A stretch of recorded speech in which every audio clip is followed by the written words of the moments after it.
Hey guys, this is Blake. I just want to give you a few updates as well as my next review of Memoirs. First off, my next episode of Critiquing the Critics should come out next week, either Monday or Tuesday, I'm not sure yet.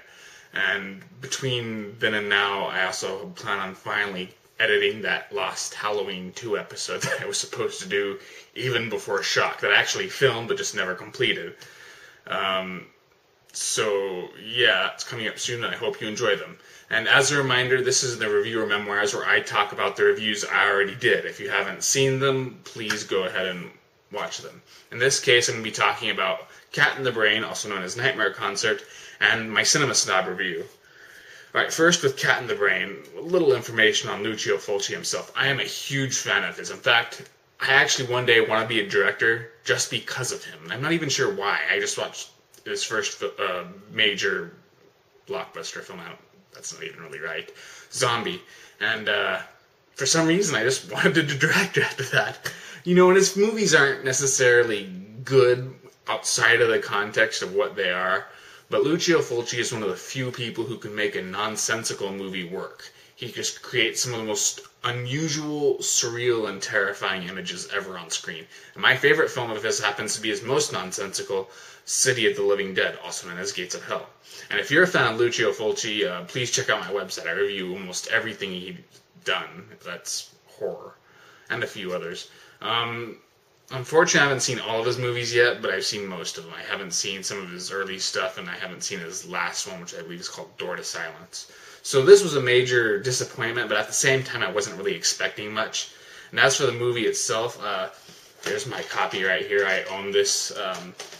When I bought it, it actually hadn't been released in the U.S. yet, so this wasn't a cheap buy. Actually, this was, but most of the times when I try to look for it, it would cost up to $60 to $100. And that's not even the most expensive DVD I've looked for. The most expensive movie is actually a VHS, and that's called The Challenge with Toshiro Mifune and Scott Glenn, which at times can go up to like $1,000 or $2,000 for some reason. So I think now Cat in the Brain's been released in the US, so you can, I think, even find it on Netflix. But I found a deal on eBay, I believe, for like $15, and much like my copy of Cruel Jaws, wherever that is, the Jaws 5 unofficial sequel, I had to quickly grab it while I could. And like I said, I don't hate this movie, actually. I just dislike it for what it represents. Lucio Fulci, like I said, he started off great, but then he just hit a point where luck went against him and he just stopped caring. So he turned out some of the worst crap ever. And this isn't even the worst of his crap. Like, I'd say Ghosts of Sodom is probably his worst movie. But, he's just, I don't like stock footage. And I especially don't like it that the stock footage that he uses is somehow better than the footage he shoots. I mean, how does that happen? So this was a disappointment, especially considering this is a great premise. In fact, I want to be a screenwriter one day. And I'd actually like to remake this movie. I love the idea, but apparently Lucio Fulci didn't care enough, and it just turned a very uneven slapdash movie. But like I said, he's done worse, and so I have more things to complain about, I guess.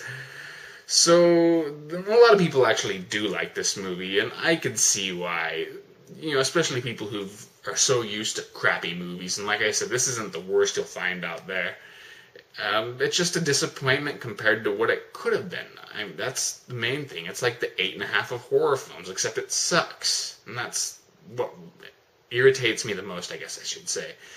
Now, I actually do have a deleted scene, but before I show that, my overall opinion of this review is that in some ways I improved from Shock.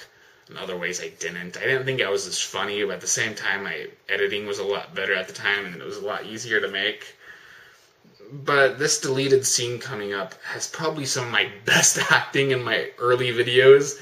I'm actually surprised watching it, just because I actually am pretty fluent with the words, so there's no editing cuts or anything.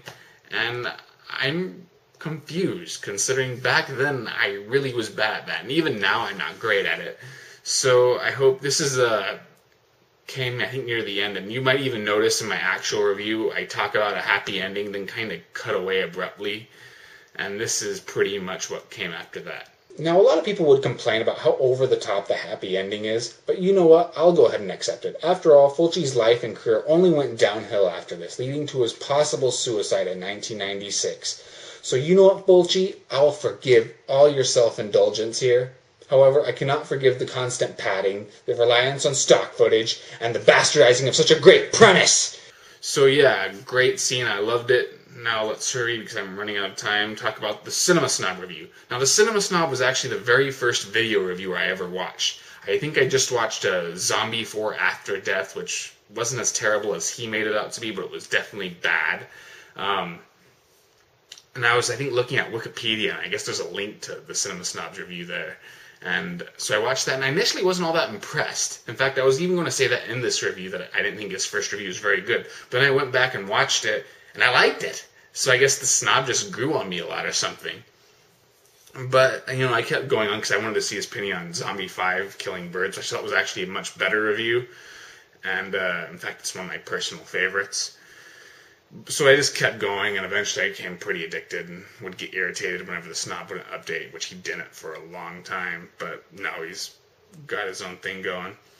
So he was a second choice because, like I said, the nostalgia critic's what made me interested in video reviewers in general, but the snob was always the first. And I did the nostalgia critic first, mainly just for hit purposes. But ironically, this is actually the most popular review of everything I've done. It has like 3,000 hits, and for that, I really thank the Cinema Snob. He was nice enough to put my review on his website, even though I never thought it was that great. I mean, it's a decent review, but...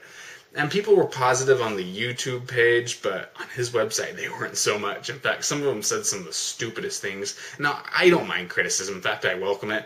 I don't even really care if you're just going to lay a he sucks type comment on me. But somebody said something about how, to make a point how much the Cinema Snob is better than me, which he is that the Cinema Snob is on that guy with the glasses.com now, and I'm not.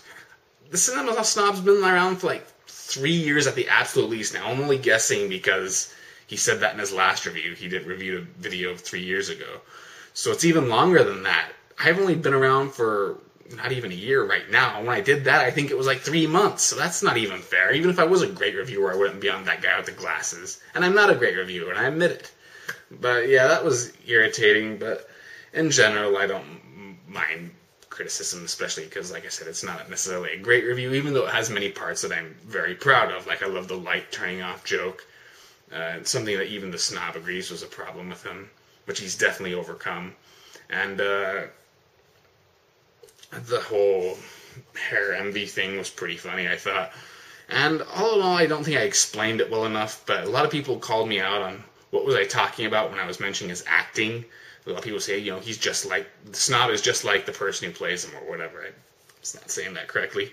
Well, the truth is, he's not when you really think about it. First off, the one thing I think the snob does much better than most video reviews, including guys like the Nostalgia Critic, is he's believable in the emotions he emotes. Like, when he's angry, he actually comes across as genuinely angry, whereas the Nostalgia Critic is cartoonish and stuff, which is okay, but it's very rare to see somebody who's, like, believably pissed off and acts believably pissed off. And the Snob is one of the few people I've seen who could do that. And also, when you see Brad, which is the person playing the Cinema Snob, doing basic reviews where he's not in character, he seems like a really cool guy, the kind of guy you'd want to hang out with and stuff. Whereas when he's in the snob mode, he really does seem kind of like an asshole.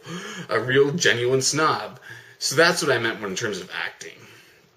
And I think he's definitely improved in his video quality overall. I mean, in my review, and I don't think I expressed this enough, he's definitely a character in that you will either get what he's talking about or not. So you could easily overlook a lot of the jokes. Whereas now I think it seems like he's brought in his humor, so I think anybody could really enjoy them now.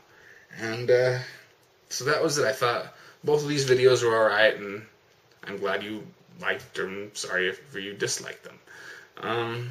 And that's all. See ya.